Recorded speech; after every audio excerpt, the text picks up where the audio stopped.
Hey my Immortal Nerds, as promised I have a new awesome build for you for our most favorite class, the Barbarian. With the new essences, crazy things happen to our Whirlwind, resulting into competitor builds for the existing primary attack ones, and transforming us into a cool beyblade. The stuff I'm going to show you is absolutely awesome and 100% all around for nearly every PvE content. 3 million damage peaks for raids, no problem. Super fast farming, no problem. Survivability for challenging content, no problem. Let me show you how you can get there.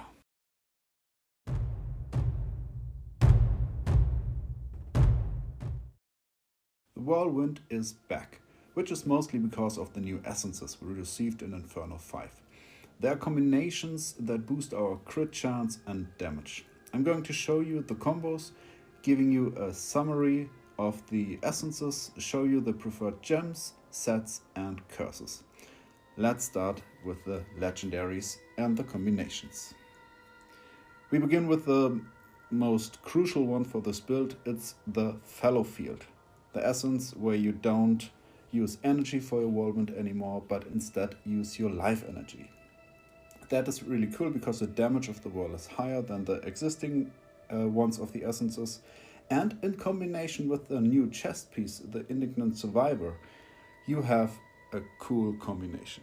It states that you get critical hit chance of 12% stacked 3 times when you get attacked. So on the good side is our Fallow field that deals damage to ourselves is activating that buff. So we are permanently at 36% additional crit chance with our Whirlwind.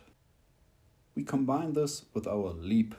Here again a new essence, the Cliff Divers, gives us another buff to our crit chance. 19% on the highest essence level for our Leap for 3 seconds.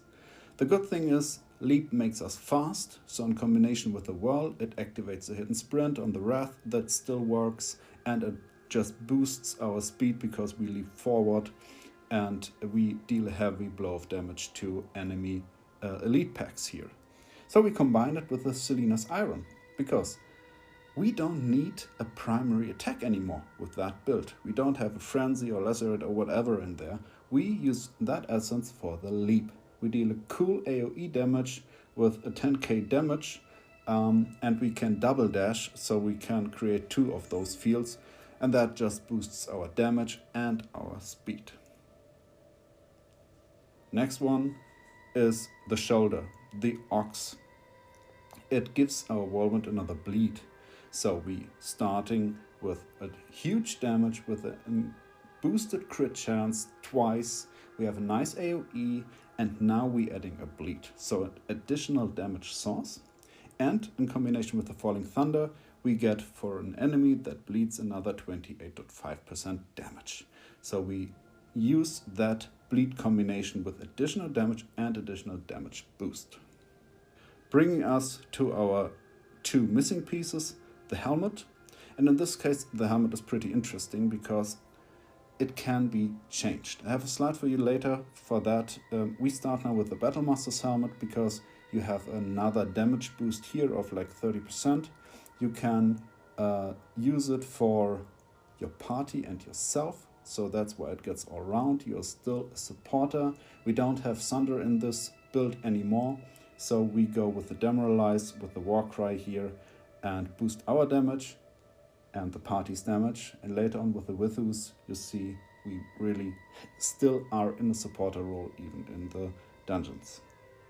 And in addition, we take another new essence, the Roar of Persuasion. It gives our Berserker another 50% critical hit damage and 20% life drain. This makes us very survival. So we now can take damage pretty good. It's nearly the same boost as our Undying Rage provides. So we stay alive in nearly every PvE content easily. On the other side, we get a good damage boost with the 50%. So the Sundered Legacy works too. It is still valid. You can take that essence as well, but to be honest, this one is just better and more all-roundish. So here for you as a summary again, all the essences in just one view, that you can build that essences for you and create that build for your barbarian. Again, Battlemasters, Cliffs Divers, Oxhorns, Indignant Survivors, Selenas Iron, Roar of the Persuasion, the Falling Thunder, and the Fallow Field. Those essences focus on high crit chance, high crit damage, and a huge damage buff for that Whirlwind build. Next are the sets. And the sets are pretty important here because, of course, sets are always important. That's clear. But for that build, I think that combination really works the best. We start with the 4-piece Vithus. We have a leap that gives a crit chance, so it buffs and activates the 4-piece bonus of 30% attack speed. We combine it with the Battlemasters helmet that grants the damage buff to our party, and by that we grant that 30% Vithus buff to our party as well. So that's why this combination works pretty good. You buff the team, you buff yourself, your Whirlwind is faster, you have a high crit chance, you deal a lot more damage with that 30% attack speed. On the other hand, we still need damage. And here now the seeds kicks in because it can boost your continual damage up to 30%. It's going step by step. Of course, it's building up, but you have that Vithus with the 30% attack speed, so it builds up really, really, really quick. You are at that full buff in like a half second or something. And then, in addition, we take the Banquett, because we are still dealing bleed damage. We automatically activate the Banquett, even for that bleed damage, where it, I think, activates at 3 hits on the enemy.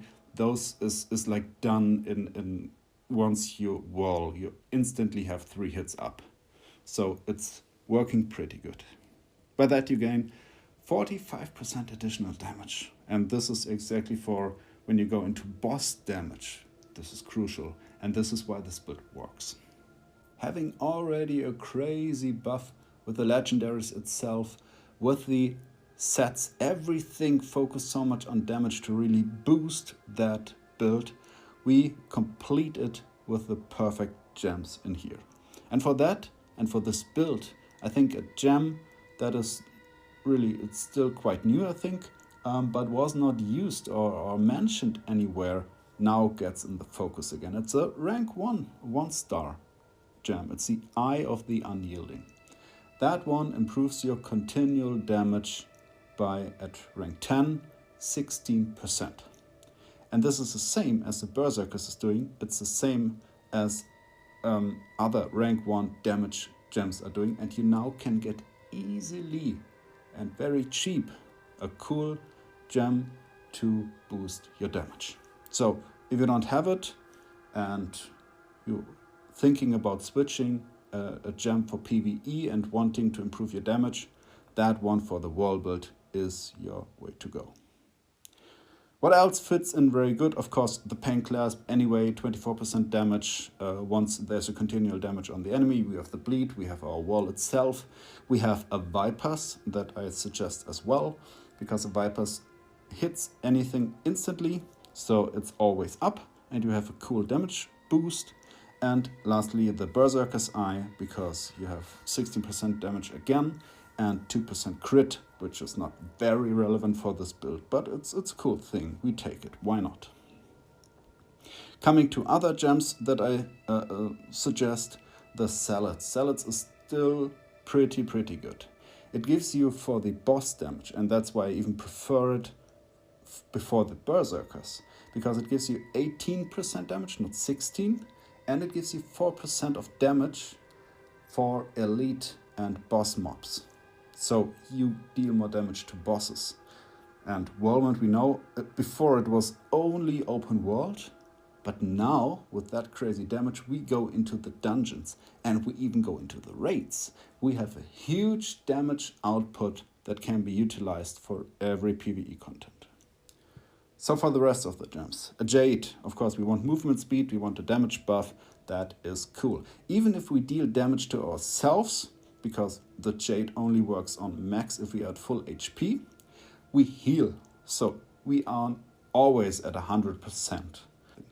The Fang, on the other hand, really cool as well. Stacking damage, we stack pretty fast, so that one is especially useful for the dungeon bosses and the raids. And then a Void Spark, because a Void Spark is the best gem for PvE. Will never get tired of saying that. I know there's always some discussion about the cursed gear, if you take it or not, because of the negative effects that could be quite disturbing. But if you have farmed some gear where the negative effect is not so bad, or you are willing to go for this bonus and to farm a bit more of the legendary gear to say, okay, there's a set I can use with lower negative effects, like healing pots, like summons, we don't care for them, like maybe some dash, which is not that critical, or damage to full life enemies, whatever. We are fine with that. It's still not perfect, but we are fine with it. Because what we get, on the other hand, is Detested. And Detested, to be honest, is a really, really cool skill, which gives us a 24% damage. So we create a field, and that field, every enemy takes 24% damage. And now the cool part comes, and every damage to that enemies is increased by 12%. So 12% additional damage. It's like an additional gem here, which is really, really heavy. And why is it good for us? Because we have our leap. Our leap, beneath the whole text and everything, is still creating a slow on the enemy. Enemies hit by leap will get slowed. This is a loss of control, and this will always activate Detested. So we can really bring that into the game and can take a good use for that. And lastly, something that I, to be honest, realized pretty late, but I focused everything on primary attack. This is where my priority was in the past, and we need to check now if that is still valid for us. So if you like the Whirlwind, if you want to go for it, you can start checking your reforges. Check if you have the skill damage in there boosted, only the primary attack damage. I wouldn't cancel out the primary attack damage right now, but getting the skill damage in there as well is pretty useful. It's I think 2% max, so what is it, 16% you can get additional skill damage, which is nice. And then you have your charm. On my charm there was no Whirlwind, because I just use it for open world farm where I kill anything anyway instantly. So I added it to my charm now, got it on 4%. I think it's something, you know, it's still maximizing the damage. And lastly, the Legendaries. So on my Legendaries, again, there was a focus on crit chance and primary attack damage. This was the relevant stuff I looked into. So now you can take benefit of the skill damage in here as well. As promised, this build is all round. So all of the basic essences around the Wrath and around the Whirl, we keep them, they are our baseline. We still have that helmet essence, and that helmet essence makes it configurable for other purposes. We start with the Battlemasters helmet, which is mostly good for dungeons, because we buff our damage, we need a high damage for the bosses, we buff the other players in there to grant them the Vithus, and we maximize our damage output overall, which is nice. For open world, we don't need that. We have enough damage already in the world, so we want speed. So in here, we go for the second breath that gives us more sprint duration, because we need to be faster. Yes, we have the hidden sprint on the Berserker, which makes us already a bit faster, but we want to be really fast, so we take in the sprint with the helmet. Just a simple change you can do anytime. Coming over to the difficult contents, challenging rifts, like the endless mode, where it gets pretty tough at a certain point.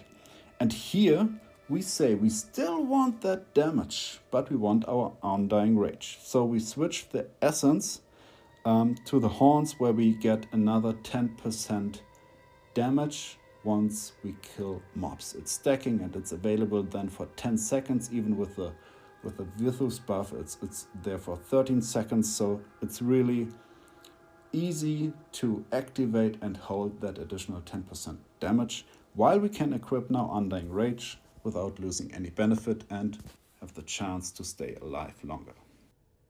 That's it so far. Hope you enjoy the whirl as a new option not only for open world. I like it a lot and will experiment a bit with aimment combinations now. Let's see.